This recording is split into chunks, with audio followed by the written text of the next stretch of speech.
Bueno, la definición ya de enfermedad celíaca es una definición un poco difícil porque ha ido evolucionando en el tiempo el concepto de enfermedad celíaca.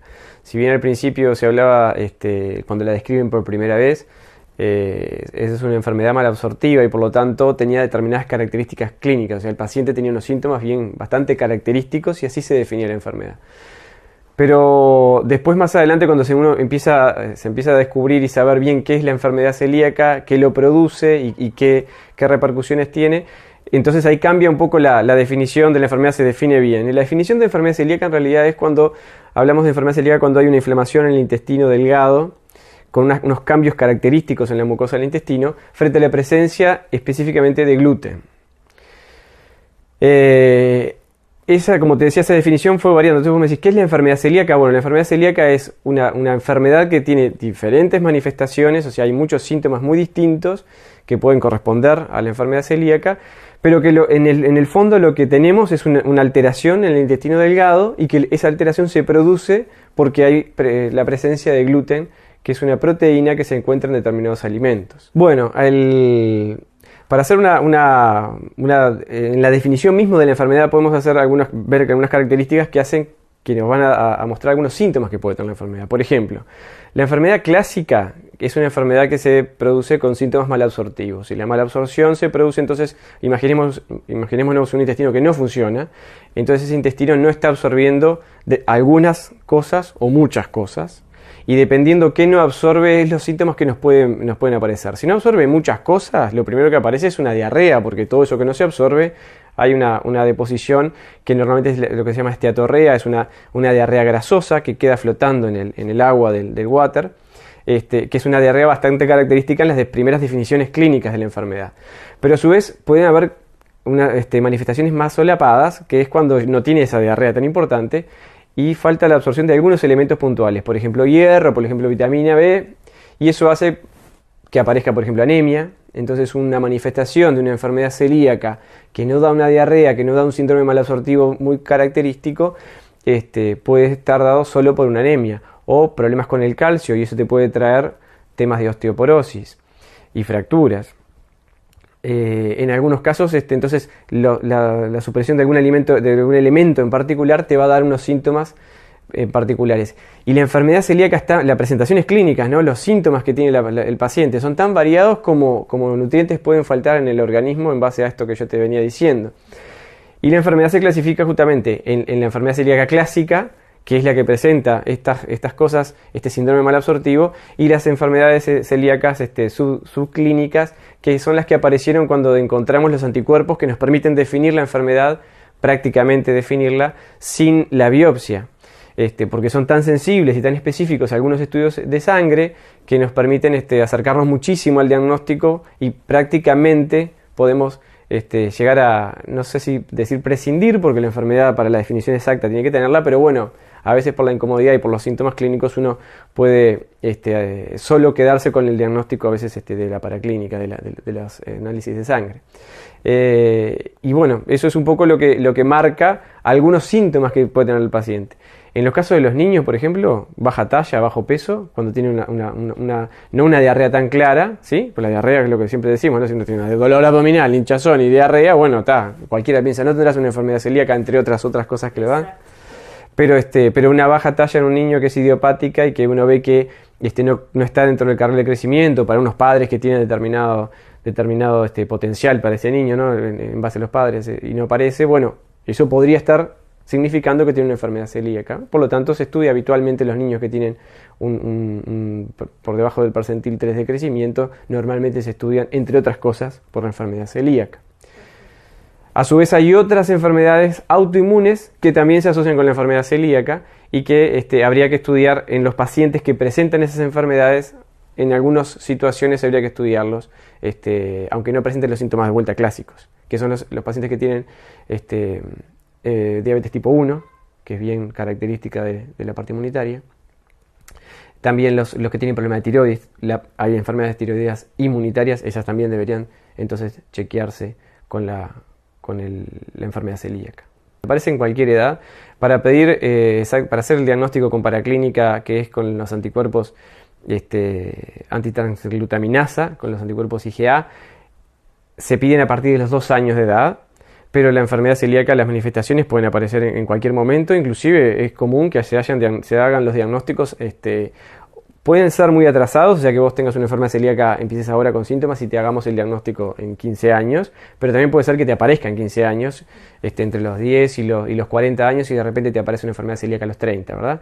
Es muy variable la edad de aparición de la enfermedad celíaca, así como los síntomas, y por eso hay que estar pendiente, por supuesto, de que cuando uno consulta al médico, manifestarle todos los síntomas que tiene, y el médico, por supuesto, dentro del abanico de posibilidades, siempre piensa en la enfermedad celíaca cuando hay determinados síntomas digestivos, o de, como yo te decía, de crecimiento, o de cuando baja el peso del paciente también, en un adulto empieza a bajar de peso, también es una de las posibilidades en un determinado contexto clínico que sea una enfermedad celíaca, y el médico lo tendrá en cuenta para ver si pide la paraclínica para descartarlo o para acercarse al diagnóstico. El único tratamiento de la enfermedad celíaca es la dieta libre de gluten estricta y de por vida. Por lo tanto, primero, el diagnóstico no es un diagnóstico sencillo de hacer para el paciente, porque una vez que te digo, sos celíaca, tenés la enfermedad celíaca, vos tenés que hacer una dieta libre de gluten para mejorar tu calidad de vida, pero aparte no te aparezcan las complicaciones. Entonces ahí también podemos decir si la enfermedad celíaca es grave o no. Bueno, como decíamos hoy, las manifestaciones son muy variadas, pero en las enfermedades celíacas que tienen manifestaciones claras, la clásica con diarrea, con dificultad, con pérdida de peso, con dificultades en el crecimiento, esa enfermedad celíaca en general se asocia, tiene mayor riesgo de malignidad, de cáncer. Por lo tanto, esa enfermedad celíaca tiene que tratarse con esa dieta libre de gluten y ser muy estrictos y adherir al tratamiento. Por otra parte, los otros pacientes que no tienen mayormente síntomas tan importantes, no necesariamente van a tener mayor riesgo. No se sabe exactamente cuál es el beneficio de una dieta libre de gluten en cuanto a esos beneficios. Esto me parece que es importante destacar, porque a veces uno tiene como la preocupación, bueno, este síntoma, esta molestia digestiva, ¿no será enfermedad celíaca? Bueno, si es tan menor inclusive si el médico no te pidió la paraclínica, es porque no va a cambiar el pronóstico, y además la dieta libre de gluten es una dieta que hay que tener también, siempre ser seguida por especialista, porque así como la dieta vegana, como las diferentes dietas que uno suprime determinados alimentos, hay que tener en cuenta de que no nos falten determinadas vitaminas y nutrientes específicos. Entonces eso siempre la enfermedad celíaca tiene que ser valorado por un nutricionista que tenga experiencia entonces en la enfermedad celíaca para hacer las recomendaciones adecuadas y el paciente adherir 100% a esa dieta. Allá por el 1800, la primera descripción o que se dio cuenta de dónde venía la pelota fue un pediatra holandés que en realidad se dio cuenta que los niños que le sacaba el pan y los gurises mejoraban la diarrea, y cuando les reinsertaba el pan en la dieta aparecía nuevamente la diarrea. Por lo tanto, en ese caso es bien sencillo. Vos me decís, claro, ¿qué aparece cuando? Bueno, en este caso aparecía la diarrea, y fueron las primeras descripciones de la enfermedad entonces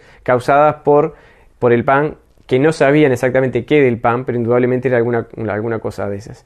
Después se fue avanzando hasta descubrir en realidad que era específicamente el gluten, y entonces, bueno, más que el pan es eso, todo lo que tenga trigo, cebada y centeno y sus derivados, hay que evitarlos, y la avena también se asocia en ciertos momentos con con los problemas que da la enfermedad celíaca, o sea que también conviene limitarla en la dieta. De las cifras internacionales son muy variadas, pero normalmente se habla, en el caso aparte, tenemos que pensar cómo definimos enfermedad celíaca. Si yo la defino por la biopsia, entonces claro, tengo mucho menos cantidad que cuando la defino por los anticuerpos. Por lo tanto, entonces en el caso específico de que nosotros tenemos la enfermedad celíaca, la definimos por anticuerpo y no por la biopsia, entonces ahí tenemos cifras tan elevadas como 1% en la población, inclusive un poco más. Si hablamos de 1% de la población general, estamos hablando de unos 1000 celíacos en todo Paysandú. Es una cifra nada despreciable, teniendo en cuenta también esto que decíamos de la dieta libre de gluten, que es difícil de adherir y que es un poco más cara, o bastante más cara. Si me escuchan celíacos dicen un poco porque no la pagamos, bastante más cara que la dieta habitual que seguimos todos con gluten. Así que es un número nada despreciable. Se asocia con muchas enfermedades y deriva principalmente el mayor peligro es el riesgo de cáncer. Por lo tanto, de vuelta, en la enfermedad que es muy sintomática, es muy importante que el paciente siga una dieta libre de gluten. Si es una enfermedad en realidad que se diagnostica por anticuerpos, pero que no tiene síntomas clínicos, el paciente prácticamente no tiene síntomas clínicos, eso no está demostrado que haya un aumento en el riesgo o que sea realmente beneficioso la dieta libre de gluten. De todas maneras, por supuesto, es importante tenerla en cuenta y siempre que se pueda hacer, entonces en los casos que haya una recomendación médica, de hacer un tratamiento, y el tratamiento siempre el mismo, una dieta totalmente libre de gluten.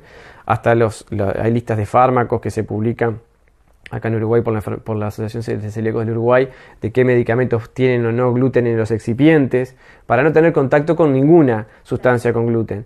No es el caso de Uruguay, pero el caso de la Asociación de Celíacos en España también certifican determinadas fábricas de harina. Entonces vos sabés que el molino que hace esa harina no hace otras harinas con gluten, porque a veces uno hace la harina, pero claro, hace una harina con gluten, después viene otro y hace la harina sin gluten, pero si no limpiaste al detalle, estamos hablando de que las pastillas de medicamento que tienen unos pequeños miligramos, estamos pensando en que estén libres de gluten, y uno agarra una harina donde estuvo otro tipo de harina. Entonces se certifican específicamente los lugares donde se fabrican, y bueno, en Uruguay no hay todavía tan detallado, pero en algunos casos sí lo tenemos, y eso está bueno informarse con la Asociación de Celíacos del Uruguay.